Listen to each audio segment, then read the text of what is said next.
नमस्कार, पद्मेश 24/7 में आपका स्वागत है। मैं हूं अर्चना मिश्रा। आगे बढ़ने से पहले सबसे पहले रुक करते हैं आज की सुर्खियों पर।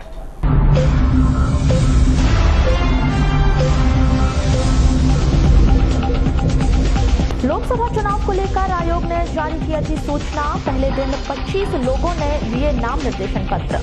बोध सिंह भगत, कंकर मुंजारे, किशोर समृद्धि ने भी लिए नामांकन फॉर्म। निर्वाचन कार्य में लापरवाही बरतने पर खैरलांची के उद्यान विकास अधिकारी निलंबित। कलेक्टर एवं जिला निर्वाचन अधिकारी दीपक आर्य ने दिए आदेश। पंजीयन प्रक्रिया के पेंच में फंसी गेहूं खरीदी, सोसाइटी नहीं पहुंच रहे किसान। बीएससी अंतिम सेमेस्टर में किसी को 5 तो किसी को मिले 6 नंबर। सैकड़ों विद्यार्थियों को आई एटीकेटी।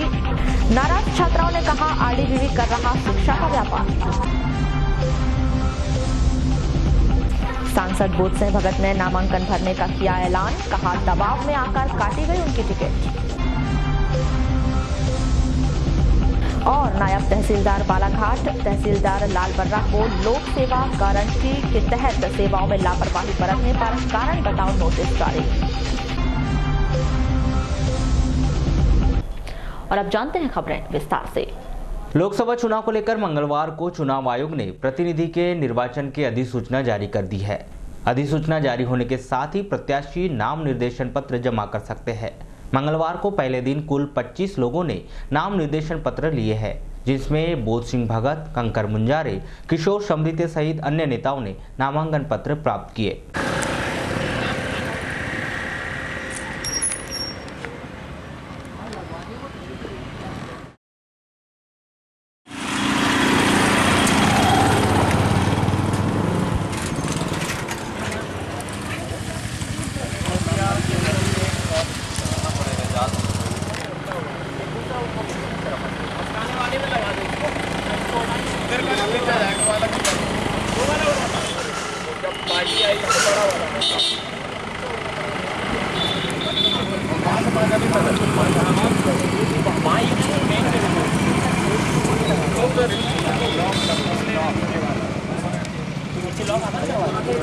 उनकी गलती सिर्फ क्या समझता था अपना काम करो।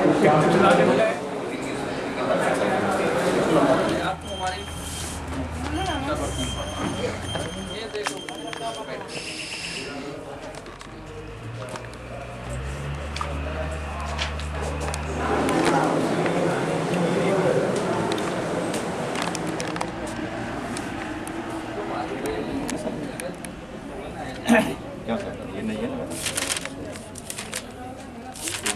ये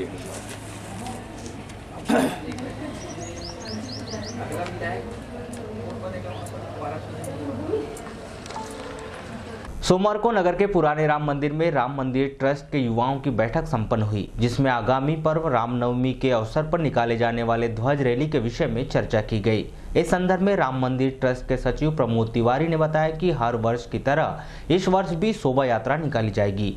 इस शोभा यात्रा के पूर्व राम मंदिर से ध्वज रैली निकाली जाएगी। इस वर्ष भी श्री राम मंदिर ट्रस्ट द्वारा भगवान श्री राम की जन्मदिन में निकलने वाली शोभा यात्रा है।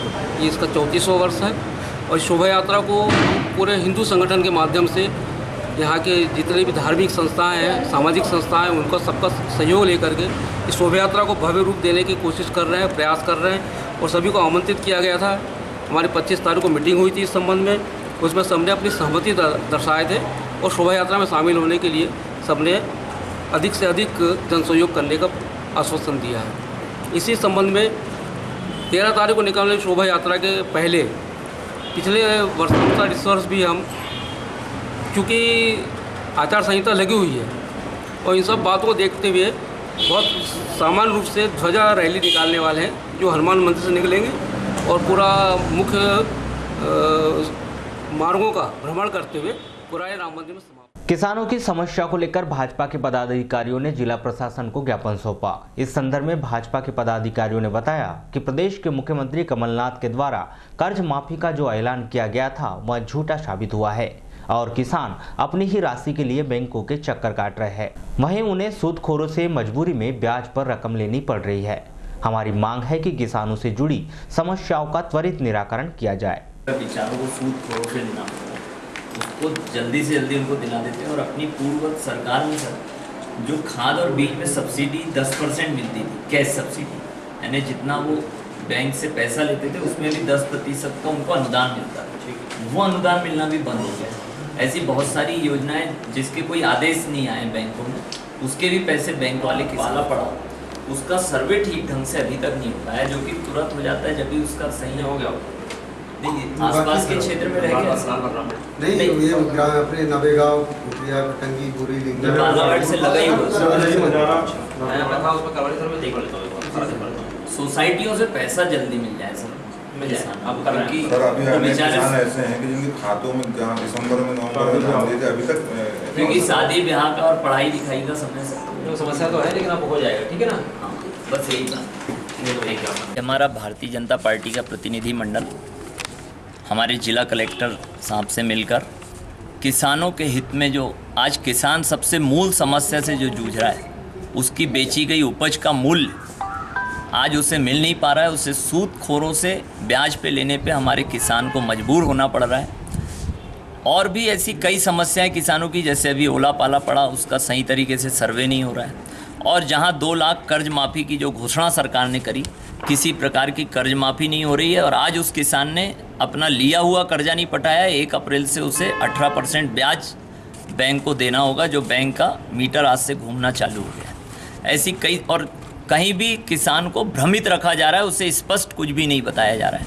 हमारी पूर्ववर्ती सरकार में खाद और बीज पर सोसाइटी से सरकार के द्वारा 10% मूल राशि पर सब्सिडी मिलती थी। अगर किसान 1000 रुपये का खाद या बीज खरीदता था तो उससे सरकार को वापस 900 रुपये करने होते थे। लेकिन आज पूरे 1000 रुपये सोसाइटियाँ किसानों से मांग रही हैं। अगर वो जमा नहीं कर रहे हैं तो उनसे बोला जा रहा है कि उस राशि पर आपको ब्याज लगेगा। ऐसी बहुत सारी चीज़ें। और सबसे बड़ी बात, हमारे पड़ोसी राज्य में जहाँ कांग्रेस की सरकार 2500 रुपये में धान खरीद रही है, यहाँ पर भी राहुल गांधी जी ने घोषणा करके गए थे। उन्होंने तो कहा था 10 दिन में कर्जा माफ़ होगा और किसानों की फसल 2500 रुपये में धान खरीदी जाएगी। उस धान को भी मूल्य 2500 रुपये से नहीं दिया जा रहा है। तो इसलिए हमने अपनी ये किसानों के हित में ये मांग भारतीय जनता पार्टी की ओर से कलेक्टर महोदय के माध्यम से हम रखने आए थे। और अगर किसानों के हित में सर्वप्रथम तो उनकी स्वयं की उपज का मूल्य, पैसे उन्हें नगद अगर जल्द नहीं दिए गए तो भारतीय जनता पार्टी को उग्र आंदोलन करने पर। मैं देवी शंकर टेमरे।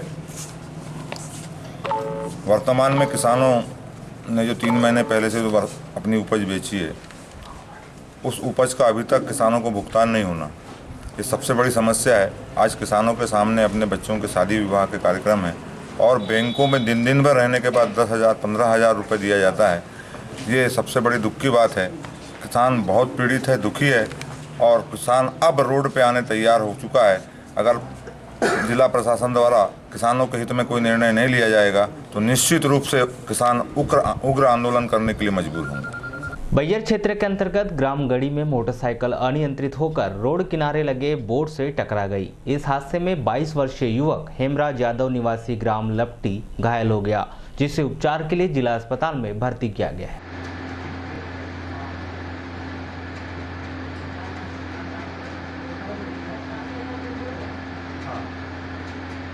चाहे लोकसभा चुनाव हो या विधानसभा चुनाव या फिर कहीं मुख्यमंत्री का आगमन ही क्यों न हो, शासन के हर बड़े कार्यक्रम के लिए शासन प्रशासन के द्वारा बड़े पैमाने पर बसों का अधिग्रहण किया जाता है, लेकिन बस ऑपरेटरों को उसका भुगतान समय पर नहीं किया जाता। बावजूद इसके भी शासन प्रशासन के हर कार्य के लिए बस ऑपरेटर अपनी बस मजबूरी में देने के लिए हमेशा तैयार रहते हैं। हर बार की तरह इस बार भी लोकसभा चुनाव के लिए बसों का अधिग्रहण किया जाना है, जिसको लेकर बस ऑपरेटरों ने बारात की बुकिंग वापस कर दी है। आपको बताएं कि इस लोकसभा चुनाव के लिए जिला प्रशासन के द्वारा बस अधिग्रहण के लिए बालाघाट बस एसोसिएशन को पत्र जारी किया गया है। वहीं पुलिस विभाग के द्वारा एक पत्र जारी कर 15 अप्रैल से 145 बसें मांगी गई है। आपको बताएं कि पूर्व में संपन्न हुए लोकसभा विधानसभा चुनाव, सीएम के आगमन सहित अन्य शासकीय कार्यों के लिए किए गए बस अधिग्रहण का 3,13,96,740 रुपये अब भी शासन के ऊपर बकाया है, जिसका भुगतान अब तक बस ऑपरेटरों को नहीं किया गया है। बावजूद इसके भी इस लोकसभा चुनाव के लिए बसों को अधिग्रहण का पत्र जारी किया गया है। बकाया भुगतान न मिलने के चलते बस ऑपरेटरों ने जिला निर्वाचन अधिकारी दीपक आर्य से मुलाकात कर बकाया भुगतान दिए जाने की मांग की। सर का परिचय बताएं। मैं श्याम कौशल, सचिव बस ऑपरेटर एसोसिएशन बारा। अभी हमको कल लेटर मिला है जिला परिवहन अधिकारी ऑफिस से कि आपको गाड़ियाँ चुनाव में देना है। हम तो देंगे, लेकिन उन्होंने जो तारीख डाले हैं 26 तारीख, 26/4 को दोपहर 12 बजे से गाड़ियाँ लगेगी। लेकिन चूँकि हम लोग कलेक्टर साहब से मिले थे कि साहब ये अप्रैल का महीना हमारा किसान के यहाँ शादी रहती है, बेचारे यहाँ 3-4 समाज एक ऐसे हैं, पवार समाज है, लोधी समाज है और मरार समाज है, जो बेचारे धान बेच के अपना शादी करवाते हैं। तो ये शादी का सीज़न अधिकांश 16 तारीख से लेकर के 30 तारीख तक के बहुत है। तो हम लोगों ने 27, 28, 29 ये 3 तारीख की बरातें तो हमने वापसी कर चुके। हमने निवेदन किया कलेक्टर साहब से कि साहब ऐसा सा मामला है, 25 और 26 तारीख की शादी हमारे पास बहुत है। तो कलेक्टर साहब ने तुरंत ही बोल दिया हमें कि नहीं बोले 26 तारीख की आप बारात मारो बोले, लेकिन 27 तारीख को आप सवेरे गाड़ी। तो हमने समझ बस ऑपरेटर ने निर्णय लिया कि 27 तारीख से अपन अपना पहिया बंद कर देंगे चलना, गाड़ी देंगे बाकायदा। तो 27, 28, 29 ये अभी लोकसभा चुनाव के लिए भैया हमारा ये कुछ विधानसभा का लगभग 44 लाख कुछ रुपए बिल बना था, तो जिसमें से लगभग 26,57,866 रुपये ये अभी हमको इसका पेमेंट कुछ ऑपरेटर लगभग 51 ऑपरेटर ऐसे हैं जिनको पैसा मिल चुका है, इसमें मेरा भी नाम है। हाल ही में रानी दुर्गावती विश्वविद्यालय के परीक्षा विभाग के द्वारा बीएससी बॉटनी लास्ट सेमेस्टर का परीक्षा परिणाम में कुछ विद्यार्थी ऐसे हैं जिन्होंने बॉटनी विषय पर महज 5 से 6 अंक प्राप्त हुए हैं, तो वहीं नगर के महाविद्यालय में सैकड़ों विद्यार्थियों को एटी आई है, जिससे एक ओर जहां विद्यार्थियों का मनोबल टूट चुका है, वहीं दूसरी ओर विद्यार्थियों इस घोषित किए गए परीक्षा परिणाम से काफी नाराज है। इसका एक नजारा मंगलवार को शासकीय कमला नेहरू महाविद्यालय में देखने को मिला, जहां परीक्षा परिणाम से नाराज 300 से अधिक छात्राओं ने ज्ञापन सौंपकर घोषित परीक्षा परिणाम की पुनः जांच कराने की मांग की है। मामले के संदर्भ में की गई चर्चा के दौरान छात्रा अनुराधा तिवारी ने इस परीक्षा परिणाम को समय और पैसे की बर्बादी बताते हुए आरडीबीवी पर करोड़ों रुपए ऐंठने का आरोप लगाया है। तिवारी कौन सी क्लास में हो? 3rd ईयर में हूँ, 5th सेम है मेरा। अभी 4 दिन पहले हम लोगों का रिजल्ट आया है, तो रिजल्ट आने से लगभग 250 या 300 लड़कियों का रिजल्ट बहुत ख़राब आया है और उसमें सभी लोगों को बॉटनी में ही दिया है। तो इस वजह से क्या काफ़ी लोग बहुत परेशान है।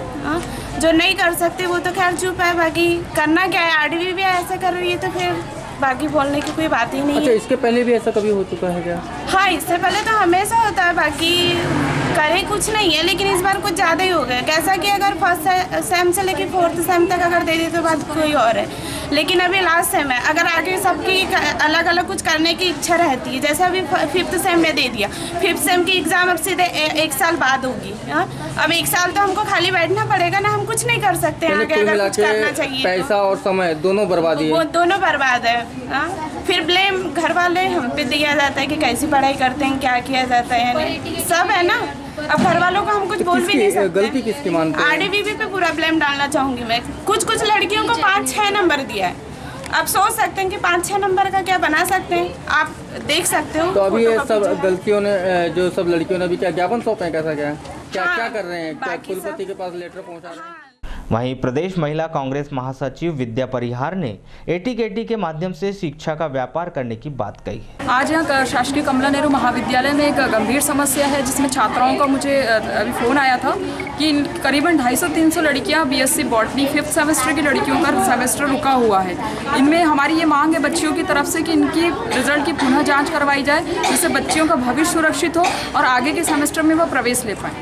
सिर्फ यहीं की बच्चियां हैं या पूरे प्रदेश में ये आलम है? देखिए, ये समस्या तो अभी वर्तमान में कमला नेहरू महाविद्यालय की है और जटाशंकर त्रिवेदी कॉलेज की है। अभी हम लोग वहाँ की भी समस्या पे आपको पुनः बताएंगे, लेकिन ये जो समस्या है ये गंभीर विषय है। ये कहीं ना कहीं मुझे ये लगता है कि एक शिक्षा विभाग को कारोबार किया जा रहा है, क्योंकि ये अभी की नगर में ई रिक्शा चलाकर अपना जीवन यापन करने वाले ई रिक्शा चालक स्टैंड न मिलने से काफी परेशान है। आज दोपहर में करीब 1 दर्जन रिक्शा चालक कलेक्टर कार्यालय पहुंचे।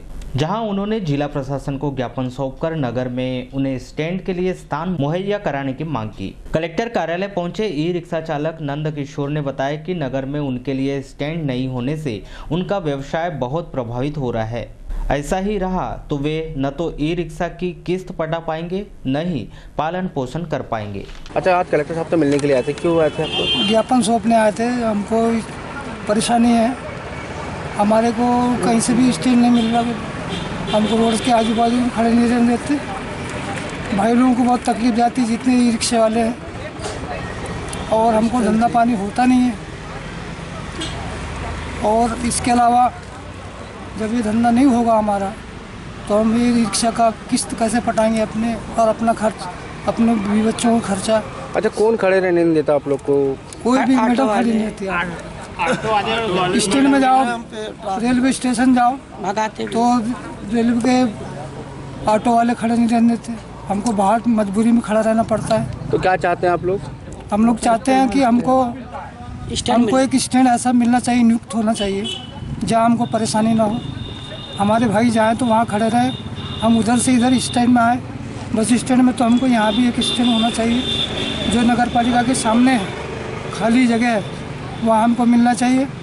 और जो रेलवे है, रेलवे का जो स्टॉप वो है ऑटो स्टैंड, उसके सामने भी जगह है, वहाँ भी हमको 4 से 8-10 रिक्शा हमारा लग सकता है। कलेक्टर दीपक आर्य ने लोक सेवा गारंटी अधिनियम के अंतर्गत आवेदकों को समय सीमा में चाही गई सेवाओं का लाभ नहीं दिलाने पर बालाघाट की नायब तहसीलदार कुमारी आकांक्षा चौरसिया एवं लालबर्रा के प्रभारी तहसीलदार विनीत कुमार गोयल को कारण बताओ नोटिस जारी किया है और उन्हें 1 सप्ताह के भीतर जवाब प्रस्तुत करने को कहा गया है।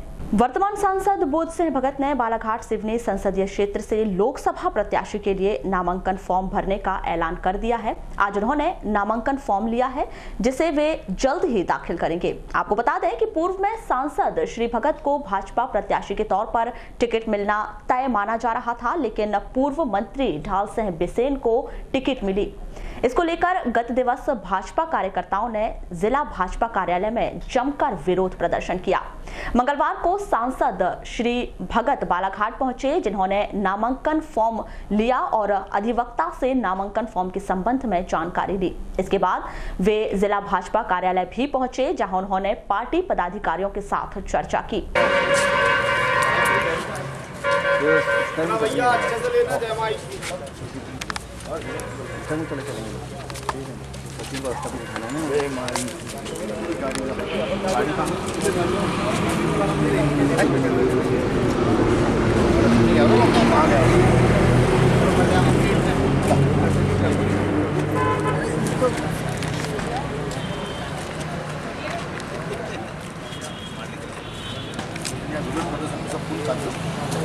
पत्रकारों से चर्चा करते हुए सांसद श्री भगत ने कहा कि वे फॉर्म भाजपा से ही भरेंगे। इस संसदीय सीट के ऊपर पुनर्विचार चल रहा है। ऐसा लगता है कि निर्दलीय प्रत्याशी के रूप में फॉर्म भरने जैसी स्थिति तो नहीं आएगी। आज हमने नॉमिनेशन फार्म कलेक्टर के यहाँ से फार्म बुलाया है और हमारे सुरेंद्र शुक्ला जी एडवोकेट है, इनसे हम फार्म के बारे में सब जानकारी ले रहे हैं और हम फार्म भरेंगे और चुनाव भी लड़ेंगे। वो फॉर्म जो है पार्टी से भर ले रहे? अभी तो पार्टी से भरेंगे, उसके बाद पुनर्विचार चल रहा है इस सीट के ऊपर। सीट पे नहीं हुआ तो फिर निर्दलीय चुनाव लड़ेंगे? ऐसी स्थिति तो नहीं आएगी, मुझे ऐसा लगता है, फिर देखेंगे बाद में क्या परिस्थिति बनती है। वो कल संगठन महामंत्री सुभाष भगत जी आ रहे हैं, कल आप उनसे इसीलिए आ रहे हो जी? उनको संज्ञान में आई ही बात कि ये सीट प्रभावित हो रही है, काफ़ी लोग यहाँ विरोध में हैं और उस दिन जो यहाँ पर प्रदर्शन हुआ, विरोध हुआ का जनता का, तो संदेश ऊपर तक गया, पूरे राष्ट्रीय नेतृत्व तक गया है कि कार्यकर्ताओं में और जनता में काफ़ी निराशा है और आक्रोश है। श्री भगत ने कहा कि उनकी टिकट को कहीं न कहीं दबाव में आकर काटा गया है। पूरी जनता चाहती थी कि लोकसभा प्रत्याशी वे ही बने, क्योंकि 5 वर्ष उन्होंने निस्वार्थ सेवा की है।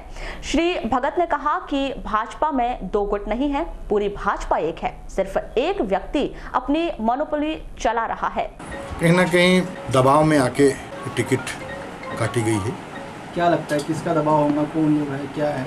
अब ये तो बाद में सब जानकारी लेने के बाद, बाकी है कुछ लोग लगे थे कि बोध सिंह भगत को टिकट न मिले, किसी को भी मिल जाए, भले सीट हार जाए, लेकिन बोध सिंह भगत को न मिले। बीच में बात भी आ रही थी कि कुछ लेन देन भी हुआ ऊपर तक के, आपको अब ये पता चलेगा जब उसका पूरा वो करने के बाद कि आखिर क्या लगता है वो आपसी दुश्मनी बुनाया जा रहा है टिकट को लेकर भाजपा में?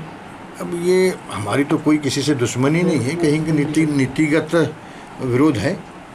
गौरीशंकर जी से नीतिगत विरोध रहता है हमारा, बाकी कोई ऐसा कोई जिले में तो किसी से हमारे नहीं। जिले की पूरी जनता चाह रही कि बोध सिंह भगत लोकसभा का प्रत्याशी बने, और 5 साल मैंने जनता की निस्वार्थ सेवा किया है और जिले का काफ़ी विकास भी किया है, तो जनसमर्थन तो है। उस दिन देखा आपने 5000 लोगों ने यहाँ विरोध प्रदर्शित किया, घुसने नहीं दे रहे थे उन लोगों को। बहुत साफ तौर पर 2 गुटों में भारतीय जनता पार्टी बढ़ चुकी है, अब आगे क्या कदम होगा? नहीं, कोई दो गुट में कोई गुट नहीं, एक व्यक्ति सिर्फ विरोध कर रहा है। पूरी भाजपा आज भी एक है, एक व्यक्ति जो है अपनी मोनोपोली चला रहा है। आपको क्या लगता है, पार्टी बोलती है हमेशा व्यक्तिवादी पार्टी नहीं है, पार्टी बड़ी होती व्यक्ति से? नहीं, पर अभी थोड़ा सा ऐसा प्रतीत होता है कि एक व्यक्ति की ही सुनी जा रही है। या बालाघाट को लेकर ऐसा कुछ है कि सिर्फ एक ही व्यक्ति की सुनी जा रही है? हाँ, ऐसा लग रहा है, लेकिन जब तक हम हैं तब तक ऐसा नहीं होने देंगे। कलेक्टर एवं जिला निर्वाचन अधिकारी दीपक आर्य ने निर्वाचन कार्य में लापरवाही बरतने पर खैरलांजी के उद्यान विकास अधिकारी नारायण मोहन चौधरी को तत्काल प्रभाव से निलंबित कर दिया है। श्री चौधरी की ड्यूटी स्थितिक निगरानी टीम कटंगी में प्रभारी अधिकारी के रूप में लगाई गई थी, लेकिन उनके द्वारा आज दिनांक तक अपनी उपस्थिति नहीं दी गई, जिसके कारण उनके विरुद्ध निलंबन की कार्यवाही की गई है।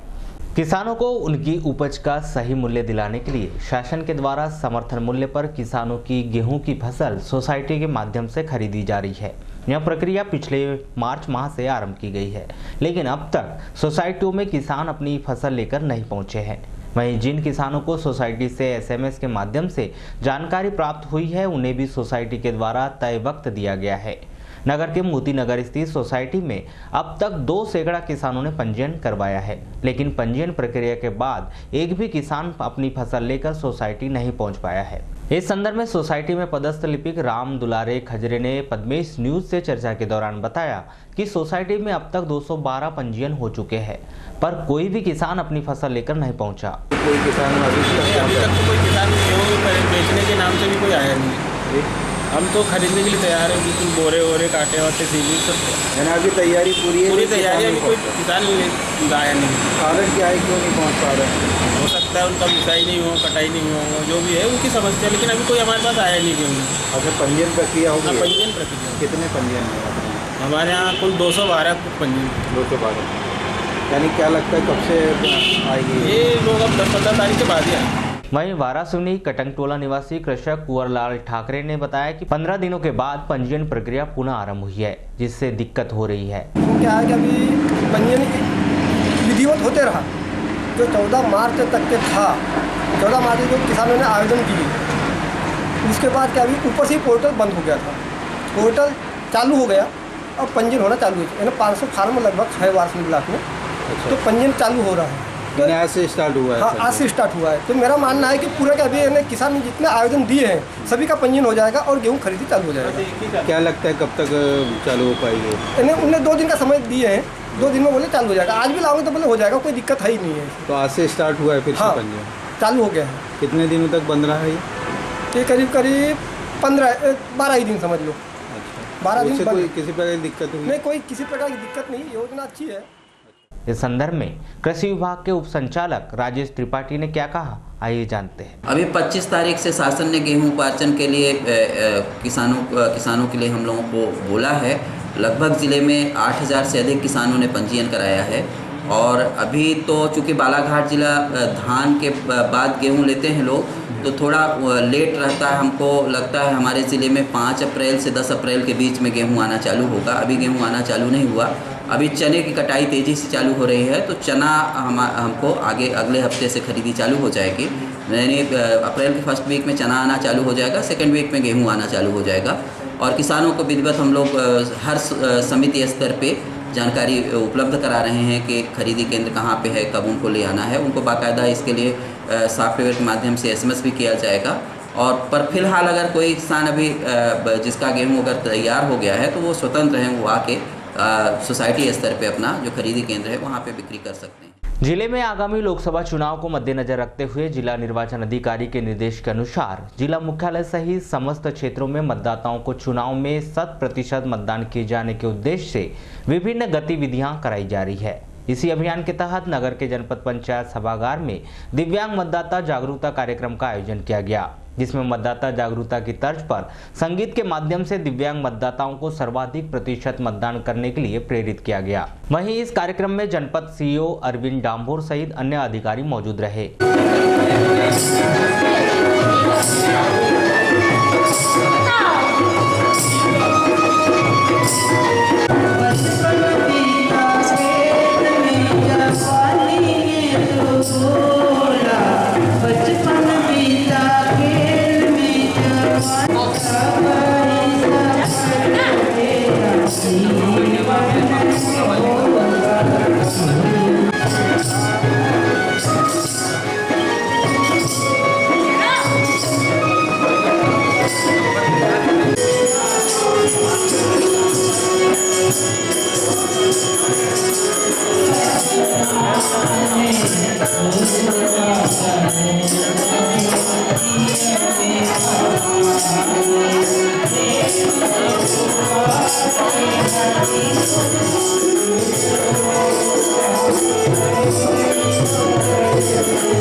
इस कार्यक्रम के संबंध में जनपद पंचायत समन्वय अधिकारी राजेंद्र मडावी के द्वारा आवश्यक जानकारी दी गई। लोकसभा निर्वाचन 2019 जो इसी माह में जो 29 अप्रैल को जो मतदान होना है, उसी को ध्यान में रखते हुए दिव्यांगजन जो हमारे जनपद पंचायत क्षेत्र और नगरीय निकाय क्षेत्र के जो दिव्यांगजन हैं, उन लोगों का एक संयुक्त कार्यक्रम हमने यहाँ आयोजित किया हुआ है, क्योंकि इन्हीं दिव्यांगजनों ने विगत विधानसभा निर्वाचन के दौरान भी बढ़ चढ़ के मतदान में हिस्सा लिया था और हमने अपने ज़िले में एवरेज 98% का मतदान कराया हुआ था। आज ये हमारे आइकॉन है पूरे सभी दिव्यांगजन, आज हम उनको बुलवाया हुआ है और इसी आशा और अपेक्षा के साथ बुलवाया हुआ है कि ये लोग अपने अपने क्षेत्रों में जाके ऐसी रैली के माध्यम से लोगों को मतदान के लिए जागरूक करेंगे और उनको मोटिवेट करेंगे। यही मकसद से हम लोगों ने आज जनपद पंचायत स्तर पर, नगर पालिका क्षेत्र, जनपद क्षेत्रीय स्तर के लोग जो दिव्यांगजन थे उन लोगों के यहाँ आमंत्रित किया हुआ है।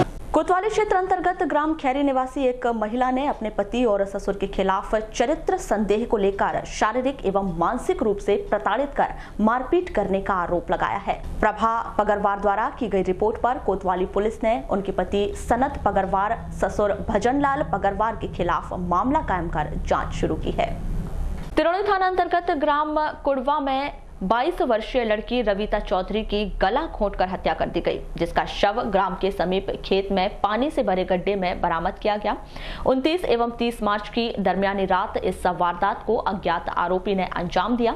थाना प्रभारी संतोष पंद्रे ने अज्ञात आरोपी के खिलाफ हत्या और हत्या के साक्ष्य विलोपित करने के आरोप में अपराध दर्ज कर आरोपी की सरगर्मी से तलाश शुरू की है। जानकारी के मुताबिक 24 फरवरी को मुख्यमंत्री कन्यादान योजना के तहत मृतिका की शादी हुई थी। वहीं 3 अप्रैल को रविता की सामाजिक रीति रिवाजों के साथ शादी होनी थी।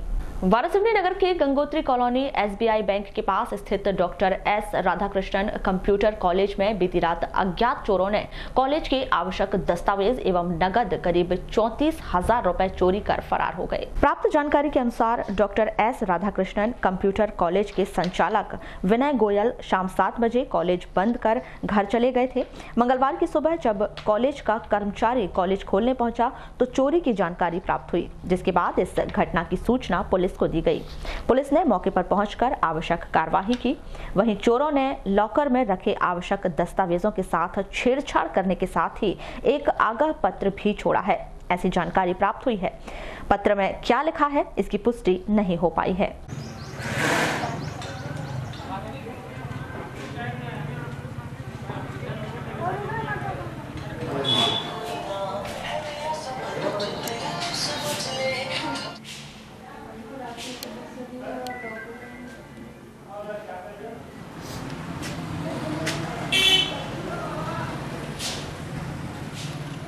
ये मुझे जो है आज सुबह जब 8 बजे जो हमारे कर्मचारी हैं उन्होंने ऑफिस खोला तो उन्होंने बताया कि जो है सर यहाँ पर ताला टूटा हुआ है और इसके बाद फिर मैं आया आधा पौन घंटे बाद जी। तो मैं अंदर नहीं गया। किस तरह से चोरों ने वारदात को घटना अंजाम दिया? इसके बारे में तो स्पष्ट है कि किस प्रकार से दिया, क्योंकि मैं स्वयं अंदर जाकर के नहीं देखा, क्योंकि जब तक पुलिस वहाँ पर पूरा अपनी जांच प्रक्रिया को पूरी ना कर ले, है ना। नहीं, लाकर तोड़े हैं फिर उसके बाद राशि निकाल ले। देखिए, चूँकि ऑफिस के बाहर कांच लगा हुआ है, तो कांच से दिखता है कि लॉकर टूटा हुआ है ना। कांच के दरवाजे हैं तो स्पष्ट दिखता है कि वो टूटा हुआ है। कैमरे भी लगे रहे होंगे? कैमरे लगे थे, लेकिन वो DVR जो है उस काट के ले गए। सर क्या क्या सामान चोरी गया है? मेरी को फिलहाल जानकारी में मेरे को जो जानकारी है कि उसमें लगभग 33,900 कुछ जो है रुपये रखे हुए थे, 33,000, वो चोरी चले गए। और कुछ दस्तावेजों के विषय में इसलिए नहीं बता पाऊँगा, क्योंकि जो है दूर से देखने पर समझ में आ रहा है कि कुछ दस्तावेजों को जला दिया गया है। वारासिवनी से कटंगी मार्ग का करोड़ों रुपए की लागत से सीमेंट्रीकरण निर्माण कार्य किया जा रहा था, लेकिन निर्माण एजेंसी का करोड़ों का भुगतान बाकी रहने के चलते काम को रोक लिया गया। लिहाजा ग्राम बुदबुदा में निर्माण कंपनी को करोड़ों की मटेरियल सामग्री पड़ी हुई है, जिसे चोरी किए जाने की शिकायत प्राप्त होने पर कलेक्टर के निर्देश पर बीती रात SDM वारासिवनी ने राजस्व अमला और पुलिस बल के साथ कार्रवाई करते हुए गिट्टी से भरे 5 डंपर और 3 JCB मशीन को जब्त किया है।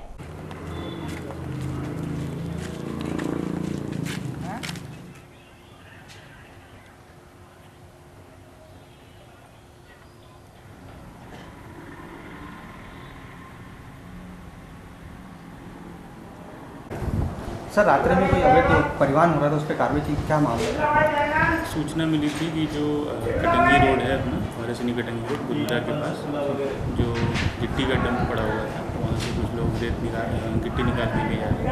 मौके पे जाके देखा गया तो वहाँ पे 6 डंपर 5 या 6 डंपर हैं और 3 JCB मशीनें जो थी वहाँ पर प्रकरण बना के दिल्ली में गई थी। अब सब पूर्व से किए जा रहे थे कि अभी तत्काल में सर? ये सूचना मिली है कि कल या एक दिन पहले से ही काम चल रहा था। सर वहाँ डंप कितना पड़ा हुआ था सर? डंप वो रोड ठेकेदार का है, अभी वही बता पाएंगे कि कितना डंप है कितना है। सर निर्माण कार्य क्यों बंद है सर? निर्माण कार्य बंद है, वो ठेकेदार और MPRDC के बीच का मामला है, बता पाएंगे कि असली क्या वजह है। सर अभी क्या कार्रवाई की गई? अभी तो प्रकरण बना के जिले में भेज देंगे, जिले में उचित कार्रवाई। फ्लाइंग स्क्वाड टीम और पुलिस ने मंगलवार को साले टेकरी जांच चौकी पर वाहनों की जांच के दौरान 10,50,960 रुपए मूल्य की चांदी और सोना पकड़ाया गया है।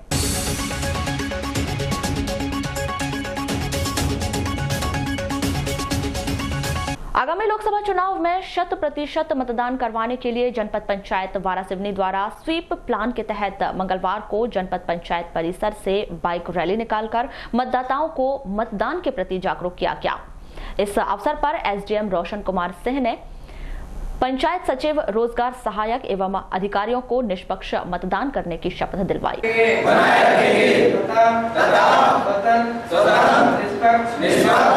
शांतिपूर्ण निर्वाचन की गरिमा को अक्षुण्ण रखते हुए निर्भीक होकर धर्म, वर्ग, जाति, समुदाय, भाषा अथवा किसी प्रलोभन से प्रभावित हुए बिना सभी निर्वाचनों में अपने मताधिकार का करेंगे। मतदान से जोड़ो नाता।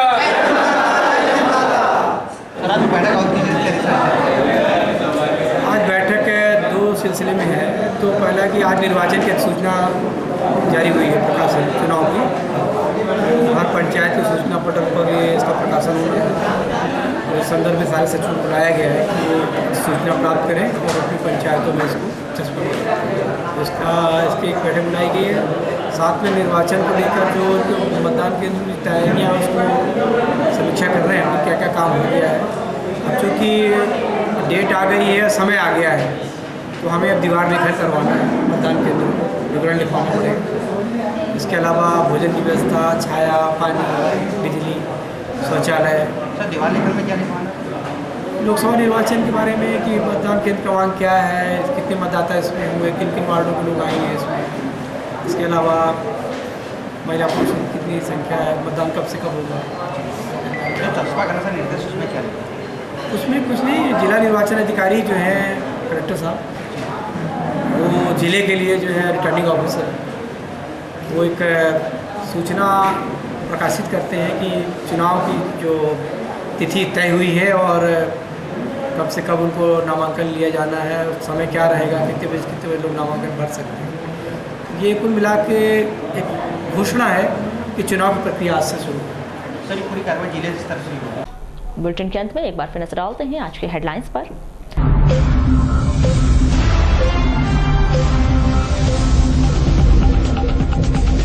लोकसभा चुनाव को लेकर आयोग ने जारी की अधिसूचना। पहले दिन 25 लोगों ने लिए नाम निर्देशन पत्र। बोध से भगत, कंकर मुंजारे, किशोर समृद्धि ने भी लिए नामांकन फॉर्म।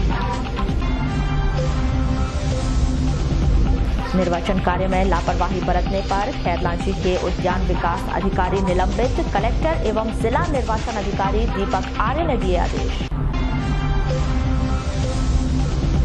पंजीयन प्रक्रिया के पेंच में फंसी गेहूं खरीदी, सोसाइटी नहीं पहुंच रहे किसान। बीएससी अंतिम सेमेस्टर में किसी को 5 तो किसी को मिले 6 नंबर। सैकड़ों विद्यार्थियों को आई एटीकेटी। नाराज छात्राओं ने कहा आरडीवीवी कर रहा शिक्षा का व्यापार। सांसद बोध सिंह भगत ने नामांकन भरने का किया ऐलान। कहा दबाव में आकर काटी गई उनकी टिकट। और नायब तहसीलदार बालाघाट, तहसीलदार लाल बर्रा को लोक सेवा गारंटी के तहत सेवाओं में लापरवाही बरतने पर कारण बताओ नोटिस जारी। तो ये थी अब तक की खास खबरें। अगले न्यूज बुलेटिन के साथ फिर मुलाकात होगी, तब तक के लिए नमस्कार।